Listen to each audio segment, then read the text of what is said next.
69,000 शिक्षक भर्ती प्रकरण में सुप्रीम कोर्ट के आदेश के अनुसार उत्तर पंजिका में 1 अंक बढ़ाए जाने को लेकर 9 नवंबर 2022 को इस संबंध में सुप्रीम कोर्ट के द्वारा एक आदेश भी जारी किया, परंतु आयोग द्वारा सुप्रीम कोर्ट के आदेश के 11 माह बीत जाने के बाद भी किसी प्रकार की कोई सुनवाई नहीं हुई है। नमस्कार, मेरा नाम लक्ष्मी है और मैं मऊ जिला से आई हूँ। मैं लगातार 106 दिन है आज। मैं लगातार 106 दिन से यहाँ धरना दे रही हूँ। हमारे सब भाई बहन सभी लोग यहाँ पे धरना दे रहे हैं। हम लोग का जो वैकेंसी है वो 2018 में आया था और हम लोग का पेपर 2019 में हुआ। आपकी ये जो मांगे हैं इसको लेके शीर्ष स्तर या शासन स्तर के किसी अधिकारी से कुछ वार्तालाप या कुछ आश्वासन दिया गया है आपको? हाँ बिल्कुल, हम लोग शिक्षा मंत्री जी से भी बातचीत कर चुके हैं और हम सीएम आवास भी घेरा था और लगातार हमारे जो गढ़ हैं वो अधिकारियों से मिलते रहते हैं। डीजी साहब से भी मिले, हम लोग सबसे मिले, मगर हम लोग को सिर्फ आश्वासन ही मिला है। मतलब बेस स्तर पे हम लोग का कोई काम नहीं हो रहा है कि हाँ हम लोग का बस ऐसे कहते हैं कि आपका कर देंगे और करते कुछ नहीं है।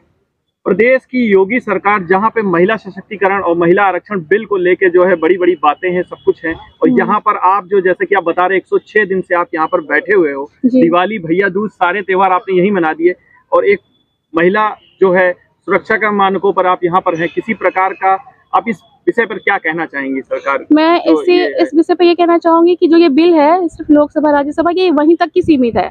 जो बैकग्राउंड स्तर है यहाँ पर तो कोई बिल का कोई मतलब ही नहीं है ना। एक तरफ महिला की बात करते हैं, नारी शक्ति की बात करते हैं, बेटी पढ़ाओ बेटी बचाओ, और जब हम लोग बेटी पढ़ लिख लेते हैं तो फिर हम लोग को धरना पे बैठाने के लिए मजबूर कर देते हैं। हम लोग धरने पे बैठ के लगातार 106 दिन से यहाँ जो दे रहे हैं धरना, हम लोग अपने घर से निकल कर आते, इतनी दूर से, मैं मऊ जिला से आई हूँ, हमारा यहाँ रहना उठना बैठना जो भी है, हमारे घर वाले डरते रहते हैं कि कैसे हम लड़की वहाँ धरना दे रही है अकेले इतने लोगों के बीच में। यहाँ पे कोई सुरक्षा उतना नहीं है, आने जाने में कोई हमारे साथ सिक्योरिटी नहीं है, मगर सरकार देखती है, अधिकारी देखती है कि हाँ बच्चियाँ इस तरह से रोड पर धरना दे रही हैं। उन लोग को कुछ मतलब ये दया भी नहीं आती है कि लड़कियां हैं हमारी, जो है जिस शक्ति की बात करते हैं वो शक्ति है, ये बहुत मुश्किल से पढ़ लिख के आगे बढ़ी हैं, लेकिन इनका कोई यहाँ पे वो नहीं है कि हमारे लिए वो कुछ करें।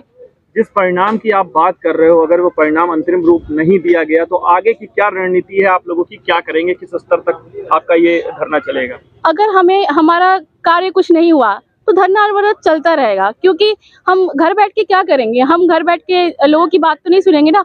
हमने तो मतलब हम तो नियुक्ति लेकर ही जाएंगे, हम लायक हैं, हम कोर्ट से जीते हुए हैं, तो हमारे तो कोई कमी नहीं है, तो हम घर बैठ के रिश्तेदारों की उनकी सुनेंगे क्यों? हम अपने हक के लिए यहाँ लड़ेंगे और जब तक नियुक्ति नहीं मिल जाएगी तब तक हम लोग धरना लगातार देते रहेंगे। लोकसभा चुनाव 2024 भी जो है बहुत ही नजदीक है। जी जी बिल्कुल। ऐसा कुछ आपके दिमाग में चल रहा है कि कुछ क्या चुनावी बहिष्कार या कुछ ऐसा कुछ क्या रणनीति है आप लोगों की? रोजगार परकों को लेके बड़ी बड़ी बातें हैं सरकार की, और यहाँ पर तो परिणाम भी इसी स्तर पर नहीं, तो क्या चल रहा है दिमाग में? दिमाग में यही चल रहा है कि जब वो तो सरकार का रहता है कि जब चुनाव आने वाला रहता है तो वैकेंसी निकालेंगे और करा लेंगे, फिर उसके बाद से वो संपन्न होती नहीं है, 4-5 साल तक ऐसे अटकी रहती है। फिर जब चुनाव आता है तो फिर वैकेंसी की बात होती है। हम ही लोग का केस है, इतने साल हो गए, 5 साल, अभी तक तो हम लोग को नियुक्ति मिली नहीं, बस कोर्ट खेल रहे हैं। और इसी तरह से सारी वैकेंसी का हाल है। एक तो वैकेंसी आती नहीं है और जो आती है वो भी कोर्ट में फंस जाती है और बहाल होता नहीं है, और हम लोग जो है धरने पे बैठ जाते हैं। यही सबका हाल है कि जितने भी युवा है वो हर केस में धरने पे बिना बैठे तो नियुक्ति मिलती ही नहीं है। हम प्रतापगढ़ से आए हैं, दुर्गेश शुक्ला हमारा नाम है, और हमारी मांग यह है, 106 दिन से हम लोग यहाँ इको गार्डन में धरना दे रहे हैं। सुप्रीम कोर्ट ने 9 नवंबर 2022 को 1 अंक बढ़ाते हुए मेरिट के अनुसार कोर्ट की शरण में आए हुए अभ्यर्थियों को चयन करने का आदेश दिया था, लेकिन सरकार के अधिकारी सुप्रीम कोर्ट के आदेश को भी नज़रअंदाज कर रहे हैं, और हम लोग भीषण बरसात का झेलते हुए गर्मी से धरना दे रहे हैं। लगभग 106 दिन से धरना दे रहे हैं, और हमारी सीधी सी मांग है, जब सुप्रीम कोर्ट ने कह दिया है 1 अंक से नियुक्ति दीजिए इन अभ्यर्थियों को, तो सरकार क्यों नहीं मांग रही है?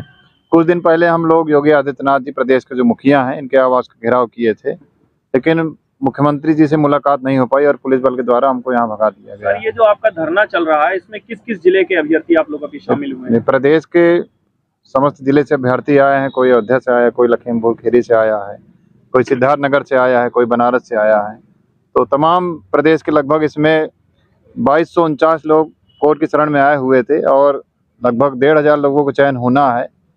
और 2 मार्च 2023 को जो कोर्ट के शरण में आए हुए थे उनकी सूची परीक्षा कराने वाली संस्था परीक्षा नियामक जो सचिव हैं अनिलभूषण चतुर्वेदी जी, ये यहाँ लखनऊ के जो अधिकारी हैं इनके पास भेज दिए थे और सचिव बेसिक शिक्षा परिषद प्रताप सिंह बघेल के ऑफिस भेज दिए थे। और जिन्होंने मात्र अभ्यर्थियों की जो सूची आई है जो कोर्ट के शरण में थे उसमें केवल मेरिट का निर्धारण करके एक चयन सूची जारी कर देनी है। हमारी मांग यही है कि बस आप वो सिलेक्ट लिस्ट हमारी जारी कर दी, हम लोग घर चले जाएं।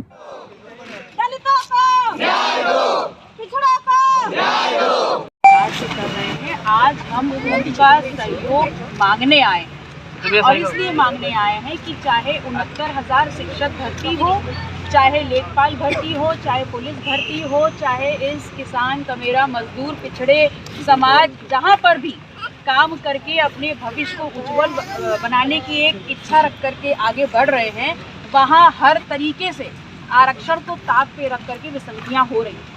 और ऐसे में हम सिर्फ इतना कहना चाहते हैं, आप सभी छात्र जो यहाँ बैठे हुए हैं और जो इस 69,000 शिक्षक भर्ती घोटाले में जो उससे कहीं ना कहीं इफेक्ट हो रहे हैं, जिनके परिवार और जिनका भविष्य इफेक्ट हो रहा है, हम उनसे कहने आए कि ये सामाजिक न्याय की लड़ाई है।